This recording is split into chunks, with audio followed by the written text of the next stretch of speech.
আলহামদুলিল্লাহ এখানে আমাদের প্রায় 5,000 লেখা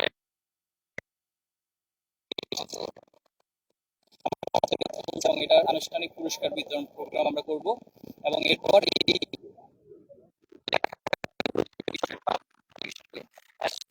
প্রকাশ ধারাবাহিক কিন্তু সেই জায়গায় আসলে আপনাদেরকে জঙ্গি তৎপরতা মানে যেই বইগুলো সহ আপনাদেরকে বলে মেধাবীদের সেই বইগুলো কি একাডেমি কি আপনাদেরকে জঙ্গি তৎপরতা হতো নাকি যেই অন্য বইগুলো কোনো বই সেই বইগুলো আপনাদের না, ছিল? মানে আমাদের ন্যূনতম বই যাতে আমাদের সাইড অর্গানাইজেশন কিশোর কণ্ঠ একটা পত্রিকা বের হয়, এই কিশোর কণ্ঠ পত্রিকা ধরেও জঙ্গি হিসেবে অনেক স্কুল ছাত্রদেরকে গ্রেপ্তার করা হয়েছে, দীর্ঘদিন ধরে জেল খাটতে হয়েছে। তো আসলে সামষ্টিকভাবে এটা আসলে কোনো বইয়ের প্রতি বিদ্বেষ না, এই বিদ্বেষটা ইসলামের প্রতি বিদ্বেষ ছিল এবং ইসলামী আন্দোলন এবং আমাদের প্রতি বিদ্বেষ থেকে মূলত এই ঘটনাগুলো পূর্বের সরকার ঘটিয়েছে। কি ধরনের বই রয়েছে? আমরা তো বলেছি আমাদের এখানে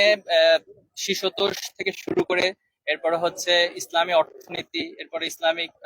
রাজনীতি, সমাজনীতি, এরপর হচ্ছে ক্যারিয়ার রিলেটেড